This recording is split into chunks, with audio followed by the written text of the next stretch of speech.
Projectile given horizontal projection. इससे पहले हमारा लास्ट टॉपिक क्या था? प्रोजेक्टाइल गिवन एंगुलर प्रोजेक्शन, ठीक है ना। उसको देख करके हमने टॉपिक करना है। उसमें हमने क्या क्या फाइंड आउट किया था, याद करो। इक्वेशन ऑफ मोशन निकाली थी पहले हमने, फिर निकाला था टाइम ऑफ फ्लाइट, फिर थी रेंज, वेलोसिटी निकाली थी और एक हाइट थी। तो ये टॉपिक लगभग वैसे ही चलेगा हमारे पास, ठीक है। मतलब पिछले टॉपिक से मिलता जुलता टॉपिक ही है, आसानी से समझ आ जाएगा आपको अगर आपको इक्वेशंस क्लियर हैं। तो ध्यान कहाँ रखना है, सोल्व करनी। मान लो मेरे को टाइम ऑफ फ्लाइट निकालनी है, तो कौन सी इक्वेशन लगनी है, हॉरिजॉन्टल लगनी है कि वर्टिकल लगनी है। मेरे को मान लो रेंज निकालनी है, कौन सी इक्वेशन लगनी है, हॉरिजॉन्टल लगनी है कि वर्टिकल लगनी है। इन बातों को अगर पता लग गया तो टॉपिक कुछ भी नहीं है, ठीक है। इंपॉर्टेंट टॉपिक्स हैं सारे सारे। अच्छा, क्या करना है जी? Let a body is projected as shown, it will move with the combined effect of two velocities. एक बॉडी को हमने यहाँ से ओ से रिलीज कर दिया। कितनी स्पीड पे रिलीज किया इसको हमने? u पे। u स्पीड से हमने इसको फेंक दिया। u is initial velocity.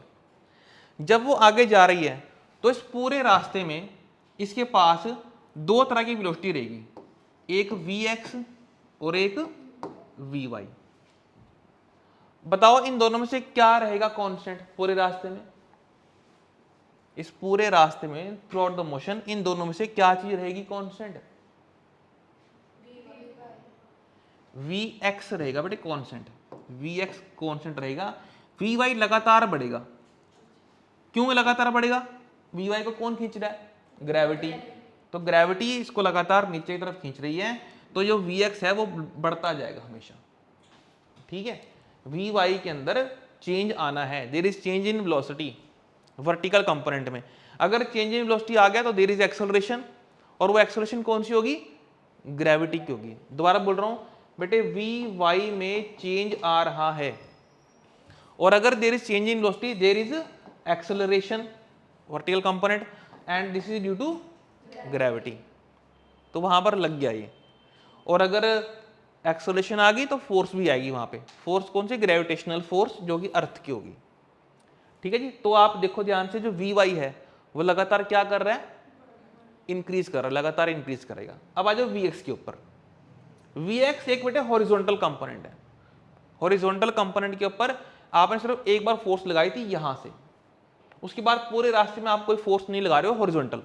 Vertical लग रही है, कौन लगा रहा है? ग्रेविटी।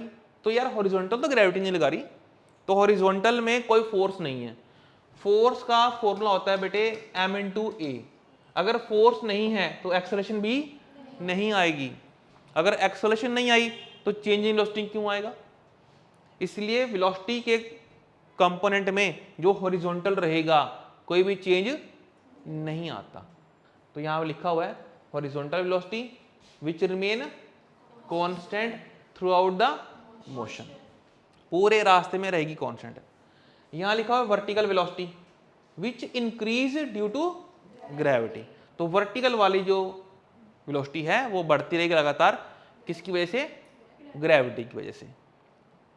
बेसिक पता लग गया इसका। First heading is path of projectile. एक काम करिए, इससे पहले लिख लो let at any time t, let at any time t the body is at point P. Body को मान लो आप पी पॉइंट के ऊपर, यहां मान लो एक पी पॉइंट, पी पॉइंट पे मान लो बॉडी है अभी। ये इसका एक्स एक्सिस मान लो, ये इसका वाई मान लो। पाथ निकालने जा रहा हूं, मैंने बोला let at any time T, किसी टाइम टी पर बॉडी यहां पहुंच गई। इस वक्त पी के जो कोऑर्डिनेट्स हैं वो कौन कौन है? एक्स और वाई। मतलब क्या कि यहां से इसका जो पोजीशन है वो एक्स है, मैं यहां से यहां तक नापूंगा तो ये वाई है। तो ये मैंने लिख दिया पी पॉइंट के कोऑर्डिनेट्स एक्स और वाई तो है। अच्छा, क्या तरीका बेटे हमारे पास? बोलो। पहले मैं क्या लिखूंगा? Along x axis. Along x axis लिखिए आप लोग, यहां से टी निकालना है और वो पुट करना है अलोंग वाई एक्स वाली, जैसे मैंने लास्ट टाइम किया था सेम चलेगा। करो ट्राई एक बार। इक्वेशन बता दूं, x is equal to U T plus half A T square. इसको भी लिख लो ax, इसको भी लिख लो ax। जब तुमने यहां से बॉडी को रिलीज किया, तुमने u माने इनिशियल वेलोसिटी, u माने इनिशियल वेलोसिटी इन एक्स एक्सिस।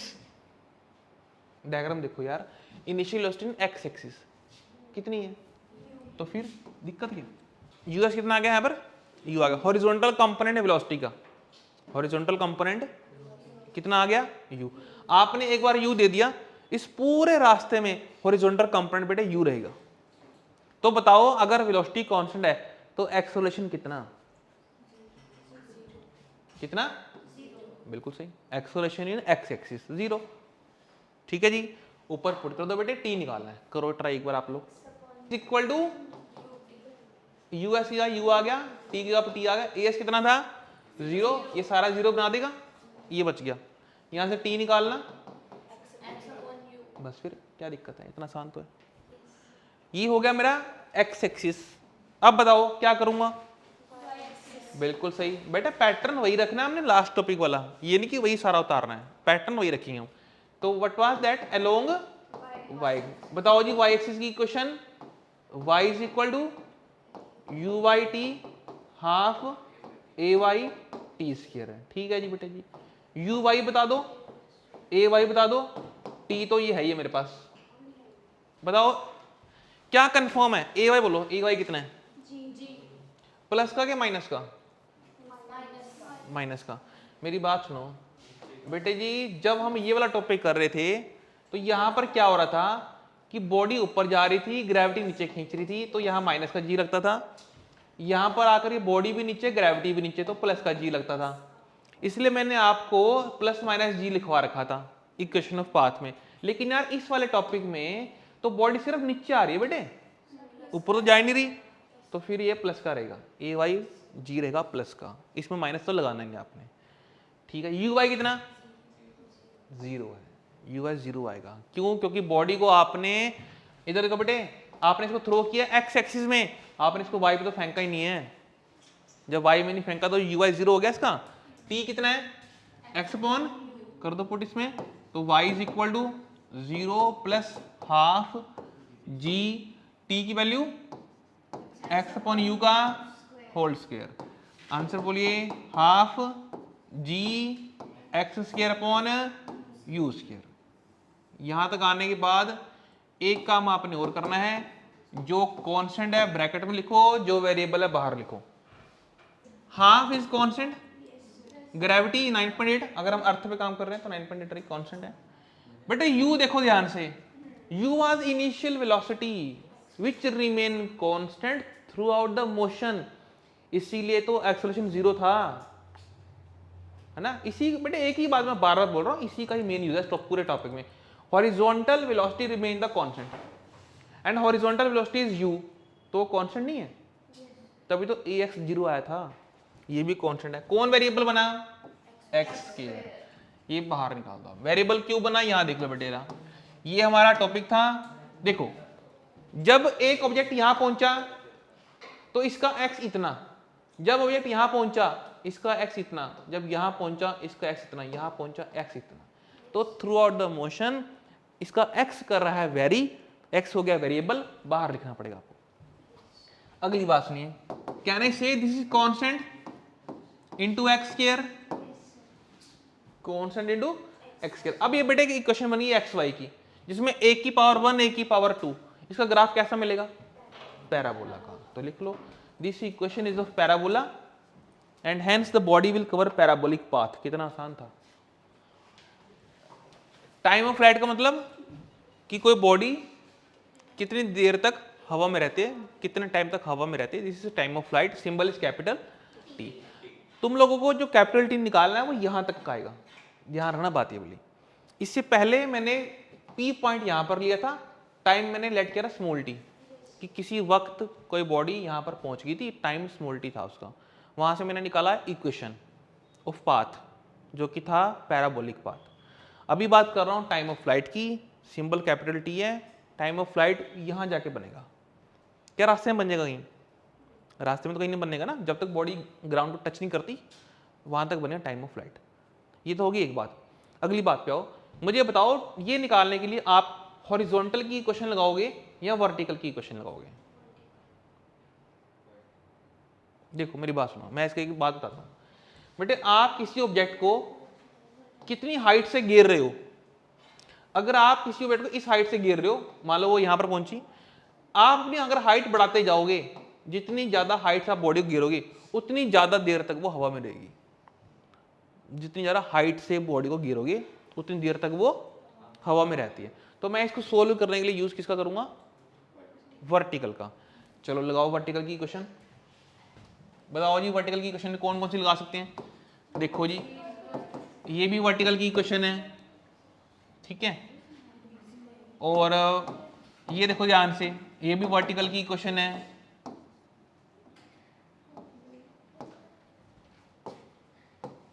बताओ इनमें से कौन सी लगेगी? दोनों में से कोई नहीं।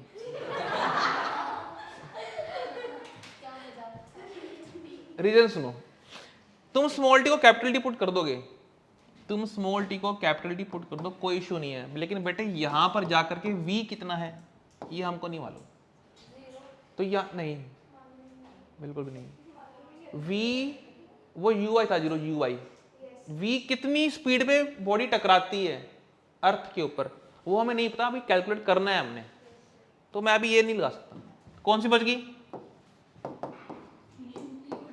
ut plus half A T square, यहां भी लगाओ भाई, ये भी लगाओ भाई, कर दो शुरू।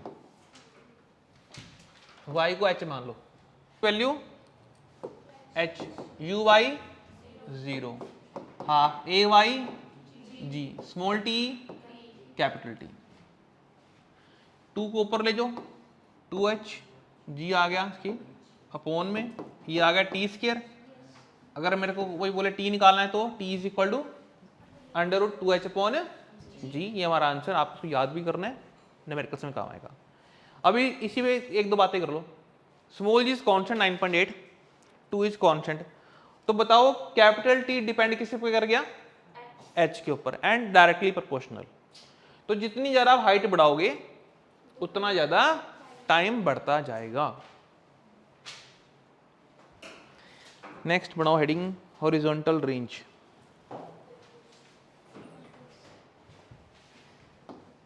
Next is horizontal range, symbol capital R. Diagram में चेक करें तो जो रेंज होगी वो ये होगी बेटे डायग्राम में, ठीक है। रेंज का मतलब, रेंज का मतलब, रेंज का मतलब बताओ। बिल्कुल, कहां तक बॉडी जा रही है, कितना डिस्टेंस कवर कर रही है बॉडी।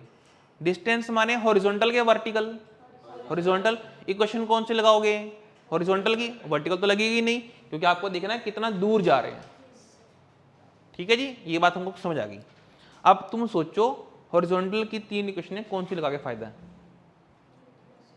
देखो अगर मैं बोलूं u प्लस ए टी वाली, ये बेटे तो लगती नहीं, इसमें तो एस ही नहीं आ रहा ना, इसमें तो एस ही नहीं है, क्योंकि ये मैं एस लेके चलूँ ना बेटे, ये मेरा एस डिस्प्लेसमेंट है, मेरी रेंज आर निकालनी है, आर एक तरह से डिस्प्लेसमेंट है, वो एस है, तो इसमें तो एस आती नहीं। एक और कौन सी दिमाग में आ रही है? V square minus U square 2s। अब हमारा यार वी दोबारा नहीं है मेरे पास, ये भी नहीं लगती, तो बची कौन सी?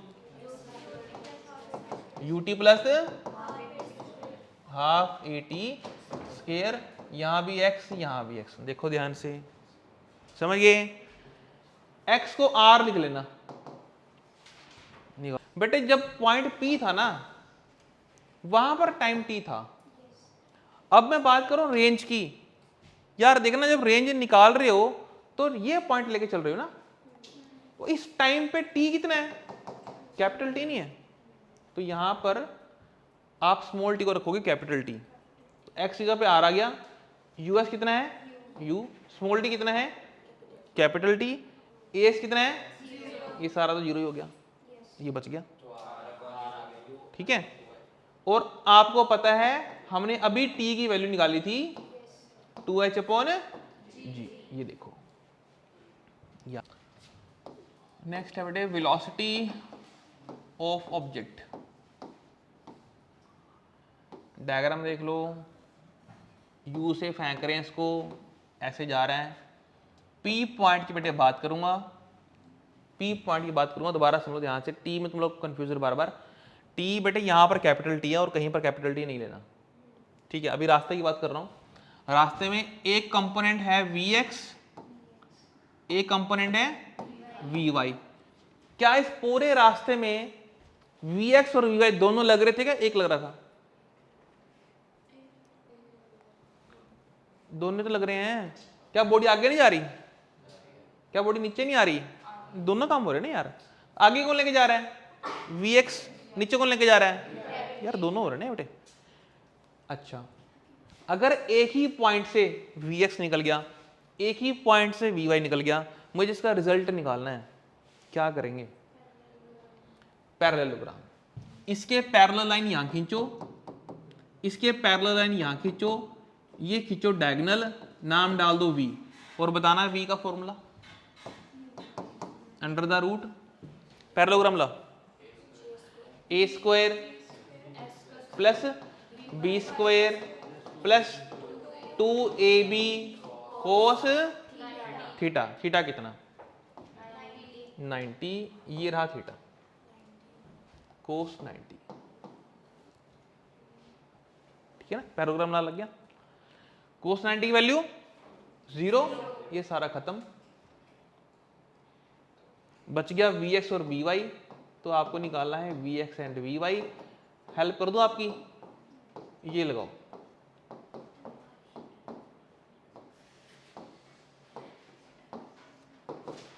लो जी निकालो। यूएस कितना था? यू। एस कितना था? तो इसका आंसर यू बच गया। अब आ जाओ वी वाई के ऊपर। यू वाई कितनी थी? 0। ए वाई कितनी थी? G. Small t, small t. Capital T क्यों लिखोगे? कैपिटल टी तो यहां तक का टाइम होता है, अभी मैं तो रास्ते की बात कर रहा हूं, ठीक है जी। पुट करना है इसको, तो v is equal to, answer लिख रहा हूं बेटे, U square plus G square T square, your answer. तो इतनी है वेलोसिटी उस ऑब्जेक्ट के पास। एक लाइन लिखो, with what velocity, with what velocity the object hits the ground, the object hits the ground। बताओ जी इस आंसर में ऐसा क्या करोगे, इस आंसर में ऐसा क्या करोगे कि तुम्हें वो वेलोसिटी मिल जाए जितनी वेलोसिटी पे ऑब्जेक्ट ग्राउंड पे स्ट्राइक कर रहा है। बताओ क्या चेंज आएगा? आंसर में आ जाओ। क्या यू पे कोई फर्क पड़ेगा? क्योंकि यू तो through out the motion same था। जी पे फर्क पड़ा? स्मॉल टी किसी वक्त बीच में था। मैं बात कर रहा हूं कितने टाइम पे जमीन पे टकराया, उस टाइम जो टी होता है क्या वो कैपिटल टी नहीं होता? तो बेटे मैं अपने आंसर में सिर्फ स्मॉल टी को कैपिटल टी लिख दूंगा, मेरा काम चल गया।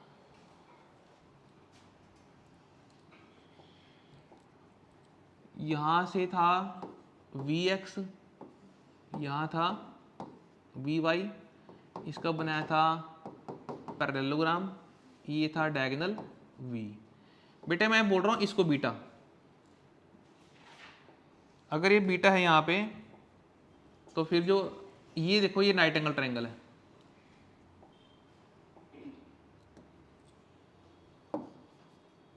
ये राइट एंगल ट्रायंगल यहां पे है, ठीक है। अब ध्यान से देखो इस ट्रायंगल को, इसको देखना, बस इसको देखना भाई, ये और ये, इसको देखना बस, ठीक है। ये राइट एंगल ट्रायंगल दिख गई क्या? बीटा निकालना है। जब भी राइट एंगल ट्रायंगल हो, बताओ डायरेक्शन के लिए क्या निकालते हैं? बिल्कुल सही, tan निकालते हैं, tan beta. tan beta is p upon b। Diagram देख के बताओ what is p, what is b। Diagram देखो बेटे, डायग्राम देखो, व्हाट इज p? परपेंडिकुलर, ये वाला परपेंडिकुलर बेटे, ये परपेंडिकुलर इसका वी वाई, ठीक है जी। ट्रायंगल उल्टी बनी हुई ना, ये इसका बेस है वी एक्स, ठीक है जी। Last step, what is v y? G t. What is v x? लो जी, topic over. Two tall buildings face each other at a distance of 180 metre from, ये रहा 180 मीटर, एक दूसरे से। With what velocity a ball be thrown, कितनी speed पे एक बॉल को थ्रो करें, तो यू निकालना है क्वेश्चन मार्क। हॉरिजॉन्टली गिरना है अपने इसको from a window 55 metre above the ground. ये पहली जो बिल्डिंग है उसकी जो विंडो है वो ग्राउंड से कितना ऊपर है, 55 मीटर है। और गिरना ऐसे है कि दूसरी बिल्डिंग की दूसरी विंडो जो कि ग्राउंड से 10.9 मीटर ऊपर है उसमें कर दे एंटर। स्पीड से गिरनी है बॉल को, बॉल की स्पीड निकालनी है, यू निकालनी है। पहले तो ये सोचो बेटे, अगर मैंने इसकी स्पीड निकालनी है, इसकी यू निकालनी है, कौन सा फॉर्मूला दिमाग में आना चाहिए? मैं बताता हूँ। मैं बात कर रहा हूँ हॉरिजॉन्टल की। बॉल को गिरा कैसे है, हॉरिजॉन्टल के वर्टिकल? हॉरिजॉन्टल। हॉरिजॉन्टल में एक्सेलरेशन कैसी आएगी? हॉरिजॉन्टल में एक्सेलरेशन कैसी आएगी? जीरो, क्योंकि बेटे एक्सेलरेशन जीरो ग्रेविटी की लग रही है। हॉरिजॉन्टल में तो कोई एक्सेलरेशन है ही नहीं। अगर इसकी एक्सेलरेशन जीरो है ना, तो आप कोई भी वो फॉर्मूला जिसमें ए आता हो, जैसे v equal to U plus A T, S equal U T plus half A T square, V square minus U square 2s, नहीं लगा सकते क्योंकि इसमें एक्सेलरेशन आती है। यहाँ तो एक्सेलरेशन जीरो होगी। तो बेटे मेरे को अब स्पीड निकालने के लिए मैं लगाऊंगा बिल्कुल सिंपल फॉर्मूला जो कहता है डिस्टेंस अपॉन टाइम। बताना कितना डिस्टेंस कवर करना है बोलने? 180। बिल्कुल सही बेटे। आप इसको हॉरिजॉन्टल देखो, हॉरिजॉन्टल देखोगे तो 180 कवर करना है इसको। टाइम मेरे पास नहीं है यहाँ पे, अब टाइम नहीं है, टाइम ही निकालना है हमने। यहाँ पे टाइम निकाल देंगे, पुट करके आंसर आ जाएगा मेरा। सबको बात क्लियर होगी? अब सोच के देखो, टाइम निकालना है। टाइम चाहे हॉरिजॉन्टल हो चाहे वर्टिकल हो, सबके लिए सेम होता है। टाइम चाहे हॉरिजॉन्टल चाहे सबके लिए। अब सुनो ध्यान से, तुम्हें हाइट गिवन है बिल्डिंग्स की, हाइट गिवन है, हाइट में ना वर्टिकल। तो मैं टाइम निकालने के लिए कौन सी क्वेश्चन लगाऊंगा? वर्टिकल की क्वेश्चन। कौन सी लगाएंगे? ठीक है, बताओ कौन सी लगाएं? टाइम निकालना है, वर्टिकल की क्वेश्चन है, UT plus half eighty square, वो भी लगा सकते हैं। एक और चीज बता दूं, देखो सुनो, ऑप्शन देता हूँ। एक तो बेटा आप ये भी लगा सकते हो, y is equal to U T plus half A T square, ये भी लगा सकते हो, कोई दिक्कत नहीं है। लेकिन मैं एक बात हूँ, सेम टॉपिक हमने अभी करा है जिसमें टाइम ऑफ फ्लाइट का फॉर्मूला आता है 2h अपॉन जी। ये यहीं से तो निकला था। तो इतना सारा क्यों लगा रहे हो? सीधा सोल्व करना है आपने। 2h अपॉन जी, जी मैंने बताया 9.8। h तुमने दिमाग लगा के सोचनी है, h कितनी आएगी? यहां से t निकलेगा, वो t ऊपर पुट कर देना, तुम्हारा आंसर आ जाएगा, क्वेश्चन खत्म। इधर देखो बेटे, फॉर्मूला 2h अपॉन जी, लेकिन बेटे h कितनी? तुम 55 देख रहे हो, ओके है, लेकिन यार ये तब लगाते अगर बॉल यहां आके गिरती। क्या बॉल यहां गिरी है, ग्राउंड पे आके गिरी क्या? नहीं, तो बॉल तो ऊपर रहेगी। जब जब बेटे बॉल ऊपर रहेगी, बेटे एक मिनट जा अर्नव, बॉल यहां तक जा रही है, तो यहां तक का एच बोलो ना यार। तो यहां तक एच निकलेगा कैसे? 55 माइनस 10.9 कितना है बेटे? 44. बिल्कुल सही, ये यहां पुट होगा। टी गुणित कर सोल्व कर लोगे बेटे, टी कितना आएगा? 3 सेकंड। करूं क्या? सोल्व करूं? टी 3 सेकंड आ गया। टी को यहां ले जाओ, आंसर कितना आ जाएगा? 60 मीटर पर सेकंड। तो आपको बेटे बॉल को इतनी स्पीड पे गिरना है और बॉल सेकंड बिल्डिंग की विंडो में एंटर, बस इतना आसान था।